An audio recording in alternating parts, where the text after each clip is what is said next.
बहुत अहम सवालात उन्होंने उठाए और उसके बाद उन्होंने अपना लाहौर हाई कोर्ट के ऑर्डर पे भी अपना उन्होंने इत्मीनान जाहिर नहीं किया कि ये एक बड़ी डिटेल्ड जजमेंट है और ऐसी जजमेंट नहीं लिखनी चाहिए थी। एहतियात होती है बेल ऑर्डर्स लिखने में। मगर on the positive side Imran Khan साहब के आखिरी 2 मुकदमात रहते थे, बहुत अरसे से हम कह रहे थे, और उनमें बहुत बड़ा एक रुकावट जो उनकी रिलीज में थी वो 9 मई के केसेस थे।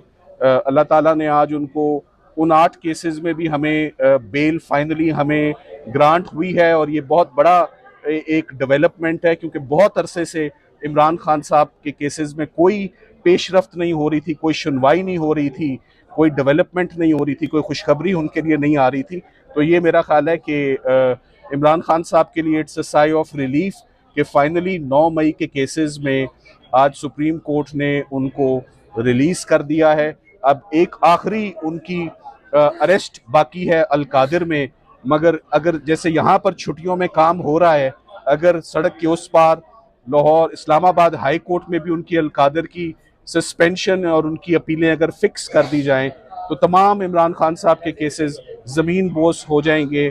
जैसे पहले साइफर हुआ, पहले तोशा खाना हुआ, इद्दत निकाह हुआ, आज 9 मई हुआ, तो पीछे अब सिर्फ एक केस बकाया है, उस एक केस में सुनवाई हो जाए तो इमरान खान साहब फाइनली अपनी जो रिलीज है उनकी वो मैच्योर हो जाएगी। 9 मई के हवाले से याद रहे कि इमरान खान साहब जब सुप्रीम कोर्ट ऑफ पाकिस्तान में 11 तारीख को उनको पेश किया गया, आज का सबसे जो अहम जो नुक्ता जो उठाया हमने अपने आर्ग्यूमेंट्स में वो ये था कि इमरान खान साहब को 9 मई के लिए he was arrested on 9th May and now he is arrested for 9th मई।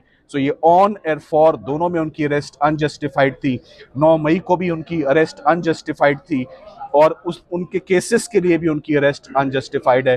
तो आज honourable supreme court of Pakistan ने बड़ा टफ टाइम दिया सरकार को, बड़े अहम नुक्ते उनसे पूछे मगर सरकार मुतमईन नहीं कर सकी और अभी कुछ ही देर पहले 3 मेंबर बेंच ने उनको तमाम केसेस से रिलीज कर दिया है।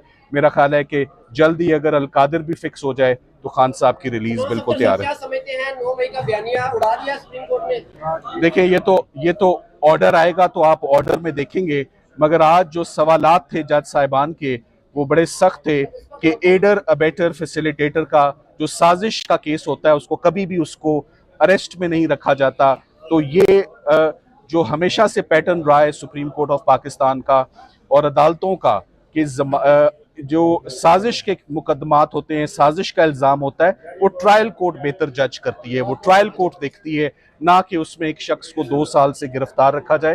तो आज finally 9th May is clear for Khan sahab. पीछे only Al-Qadir suspension of sentence for Bushra Imran for Imran Khan sahab is left. Imran Khan साहब के केसेस अडयाला जेल में नहीं लग रहे। इमरान खान साहब के कुछ सर्कमस्टांसेस भी अंदर उनको बड़ा टफ रखा जा रहा है। उनकी एहलिया को भी फंडामेंटल राइट्स की उनकी वायलेशंस हैं।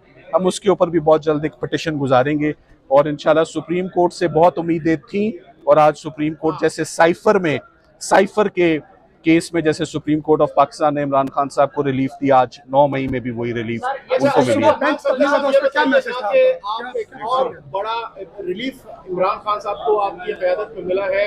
इससे पहले भी काफी कामयाबी आप ले चुके हैं अदालतों से। अब अडयाला का दरवाजा खुलने में अल-कादिर जब केस है वो रुकावट है, उसके बाद खान साहब बाहर होंगे। देखें, आज 8 केसेस थे जिनमें रिलीफ मिली। अल-कादिर सिर्फ एक केस है और एक पेशी और चंद मिनटों का वो केस है, 15 मिनट से ऊपर की हेयरिंग नहीं, जिस दिन मिल गई। और अब मेरा ख्याल है इस्लामाबाद हाई कोर्ट को वो हेयरिंग देनी पड़ेगी इंशाल्लाह। Thank you very much. Thank you.